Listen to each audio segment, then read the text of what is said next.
Hey team, Macho Models here, and I wanted to go over cleaning and breaking down airbrush. So over the last couple, call it, let's say 6 months, I've really re-examined my airbrush process and how I regularly break it down and clean it and maintain it. And in other videos, I've talked about how I am thinning out my paints a lot more, and that's causing me to clean my airbrush way less, and that's absolutely true. However, especially with the toggies in the background, whenever there's a really heavy paint session and or I'm using metallics, I find that usually causes me to pause and really tear down and make sure my airbrush is clean.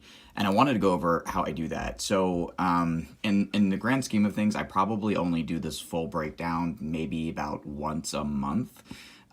Maybe a little bit more than that. Sometimes I get my airbrush a stretch every 6 weeks. But once I do, I kind of started to break out my airbrush by specific components versus dropping the entire thing into a microscopic cleaner. So in the past with my Badger, I would just take the entire airbrush and I would just drop it into the microscopic cleaner. And it being all metal, that's fine. But now with this Evolution AL Plus, I have some other components here, like these rubber seals and just some other more sensitive stuff, like on where the airbrush and the compressor meet up.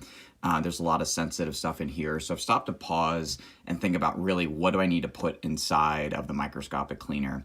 And what you're looking at is a breakdown on the left and the right of what goes in and what doesn't go in. So for the microscopic cleaner, these parts here on the left are the only parts that I typically put through the microscopic cleaner. So what you're looking at is the body. On this, it's just simply a nice of really, one piece of nice crafted aircraft grade aluminum. And it has a PTFE seal here, which is good to go. Any kind of corrosive agent, it's not going to chew into it. The next piece is the airbrush cup. Again, all metal construction, single piece right here, nothing to worry about. This is where the needle goes in and is aligned to the body of the airbrush. So again, no moving parts here. And then the needle for the airbrush to mate up with too. Again, all metal construction, PTFE seal, and then the head right here.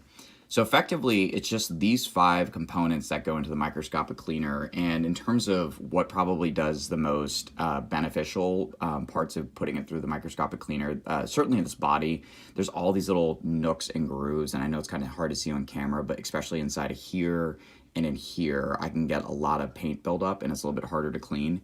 And then towards the back of the body too, you can kind of see through, there's that little brass ring and you can remove that. There's a PTFE seal here. I maybe break that down, every 5 months, I'll pull that thing out. Not that I've had it this long, but I haven't had to get into there just yet. And everything on this side, you can see has a little bit more mechanics. It also has a bit more polish to it. And it also just doesn't come into contact with paint. So I stopped and I know this might seem like a duh and of course video, but I wanted to put it out there because I'm sure somebody else is probably making the same mistake. If these parts aren't coming into contact with paint, what's the point of running them through a microscopic cleaner? So for a lot of this stuff, I just take some alcohol and a rag and clean it up. I'm going to try to pause this video and then I'm going to come back and kind of show you my assembly process because I think I do some things that you guys might be able to pick up and I hope you dig it. Okay, for part 2 of this, I wanted to show how I reassemble it. So I'll start with this. This is the paint cap right here and how I join it up to the body. My cleaner of choice for now, and I could probably be talking to something else, is this Tamiya Airbrush Cleaner. What I really like about this and some other ones is that you can see it has almost like a yellowish hue. And what that is there's actually like a liquid inside there. I'm drawing a blank, but just something that will grease the seals. So a lot of the other airbrush cleaners are like a watered down lacquer that's pretty safe, but the Tamiya one has a element in here that helps with lubrication of the airbrush. That was the word I'm looking for. So I put it in my little hot dog squirty bottle. And something else with this too, all I'm gonna do, since this is already threaded and guided, I'm just gonna take this and just get a little drop on there. And I just want the threads, really lightly wet. And then when I made it back together, I'm hoping, and the theory is that with that lubricating element right there. It helps with the seal a little bit better, and I have found pretty good results, especially when I'm running really thin paints on that. I'm going to pause and I'll come back and I'll show you guys another part here. So this is the next part. This is where the needle assembly is going to made up, and I wanted to highlight this one because it has a rubber seal on it. So with the rubber seals, you absolutely want to try to stay away from putting any, or not any, but as little cleaner on it as possible. If you put something really caustic like a lacquer thinner or a Zippo fluid, it will chew this thing apart. And so my technique, I've been using my Airbrush Cleaner, the Tamiya one over here, and the same kind of method. I just put a quick dab on here, but then I keep a rag on standby and I just dab it. And again, I would join this up. Of course, for this, when I'm doing the assembly, I would make sure that I include the needle as well. And just a quick dab of cleaner, again, nicely lubricated. Give that a quick dab, and then I'm gonna pull this stuff together on camera. Props to all those builders who do this stuff on camera, it's pretty tough. So just with a little rag right here, nice and clean. I'm gonna pause and I'll come back and I'll show you the whole assembly and kind of point out some other stuff that I caught. All right, and the last part of this video, I wanted to show everybody how I keep my airbrush after I'm done done painting. So let's say I've just done a bunch of paint on this, and now I've come back and it's all clean, and I'm ready to start another spray session.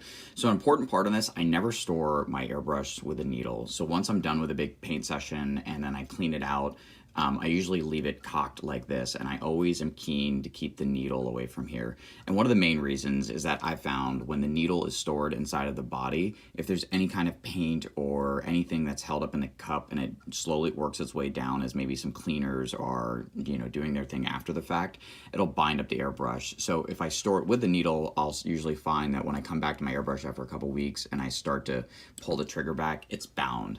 So I'm always keen on leaving the airbrush out.